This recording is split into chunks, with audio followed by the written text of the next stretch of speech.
वहीं प्रियंका गांधी के बस्तर दौरे को चुनावी अभियान की शुरुआत माना जा रहा है। इसमें न सिर्फ बस्तर को बड़ी सौगात दी जाएगी बल्कि कांग्रेस अपनी ताकत भी दिखाएगी। सवाल यह है कि प्रियंका के दौरे के लिए बस्तर को ही क्यों चुना गया, इस रिपोर्ट में आप देखिए।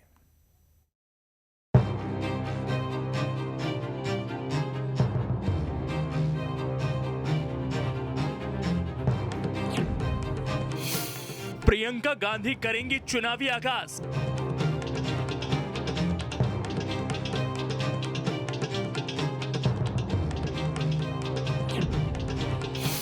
बस्तर ही दिलाएगा सत्ता का ताज।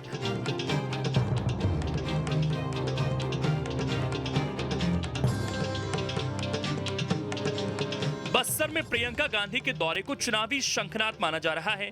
जिस तरह से पार्टी ने बस्तर में प्रियंका के स्वागत और शक्ति प्रदर्शन की तैयारी की है, उससे साफ हो चला है कि कांग्रेस बस्तर के जरिए एक बार फिर से सत्ता के सफर को तय करना चाहती है।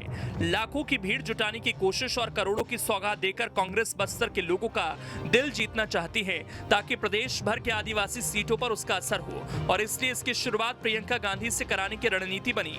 महिला सम्मेलन में महिलाओं से प्रियंका का सीधा संवाद और आंगनबाड़ी सहायिकाओं से सीधी बात से कांग्रेस महिला वोटरों को साथ लाना चाहती है, और इसके लिए कांग्रेस के पास प्रियंका से बेहतर चेहरा और कोई नहीं हो सकता। इसलिए प्रियंका गांधी को मुख्यमंत्री भूपेश बघेल ने लाने में कोई कसर नहीं छोड़ी, और वो भी बस्तर में। अखिल भारतीय कांग्रेस कमेटी जिम्मेदारी शैलजा जी को दी हुई।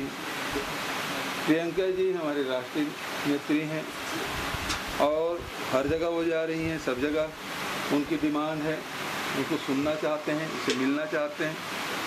तो प्रियंका जी तो सब जगह जा रही हैं। माननीय मुख्यमंत्री जी प्रदेश के मुख्यमंत्री हैं, उनको किनका स्वागत करना चाहिए, किनके लिए एयरपोर्ट जाना चाहिए, किनको घर में मिलना चाहिए और किनके लिए बस्तर एयरपोर्ट में मिलना चाहिए, ये उनको तय करना चाहिए। सोनिया जी को छोड़ के गांधी परिवार का कोई भी व्यक्ति अभी निर्वाचित जनप्रतिनिधि नहीं है, और ये प्रदेश की इज्जत का सवाल है कि हमारे मुख्यमंत्री किसी भी के स्वागत के लिए एयरपोर्ट या कहीं जाएं। वैसे तो कांग्रेस बम्पर बहुमत के साथ सत्ता में है, लेकिन इसमें बस्तर का सबसे बड़ा योगदान है। अभी 12 की 12 सीटों पर कांग्रेस का कब्जा है। इस बात को भूपेश बघेल भी समझते हैं, इसलिए तो बस्तर में विकास की एक नई लकीर खींचने की कोशिश भी की। आज इन्हीं उपलब्धियों के दम पर कांग्रेस को फिर से बस्तर में लीड लेने की उम्मीद बंधी है। अब सवाल है कि जब बस्तर में 12 सीट हैं तो फिर यहीं इतना जोर क्यों?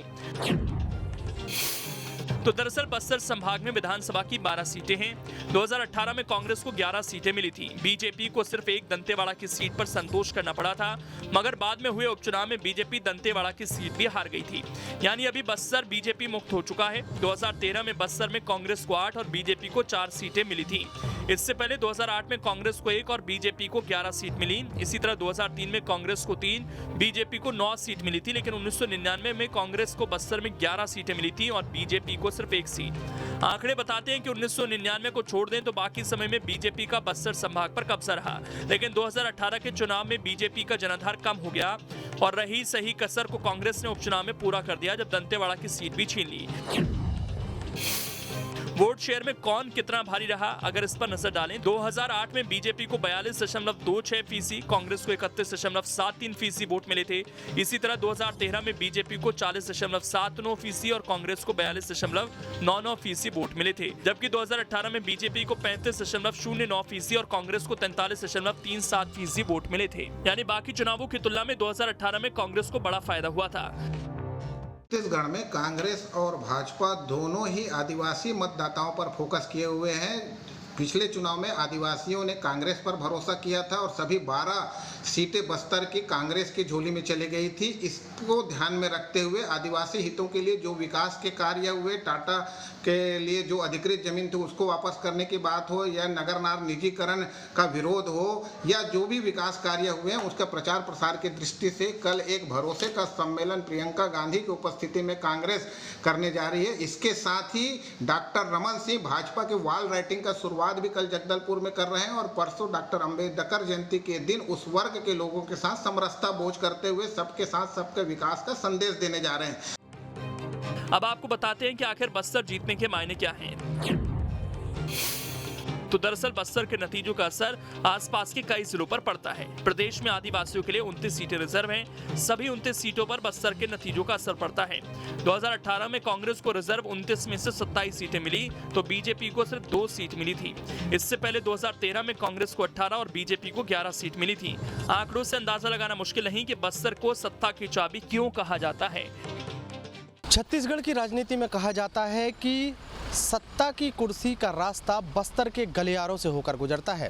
यही कारण है कि बस्तर पर राजनीतिक दलों की नज़र हमेशा बनी रहती है। 2023 के विधानसभा चुनाव सामने हैं। ऐसे में कांग्रेस पार्टी और बीजेपी दोनों ही दल बस्तर पर विशेष फोकस करते हुए नजर आ रहे हैं। कांग्रेस पार्टी की तरफ से प्रियंका गांधी बस्तर से चुनावी बिगुल फूंकेंगी तो दूसरी तरफ भाजपा के प्रदेश प्रभारी ओम माथुर और पूर्व मुख्यमंत्री डॉक्टर रमन सिंह भी बहुत जल्द बस्तर के दौरे पर रहने वाले हैं। एक्सपर्ट का भी यही कहना है कि जिसने बस्तर साधा उसकी सरकार बनी। वीडियो जर्नलिस्ट प्रमोद देवांगन के साथ अंकुश शर्मा, न्यूज स्टेट मध्य प्रदेश, छत्तीसगढ़। अब इसमें खबर तो यह है कि प्रियंका के दौरे के बाद संगठन में बदलाव हो सकता है। किसी नए चेहरे को प्रदेश अध्यक्ष की कमान मिल सकती है। बस्तर के कार्यक्रम के बाद कांग्रेस फुल चुनावी मोड में होगी। और आखिर में अब आपको मध्य प्रदेश छत्तीसगढ़ की वो जानकारी देंगे जिसके बारे में शायद कम ही लोग जानते होंगे। संविधान की एक मूल प्रति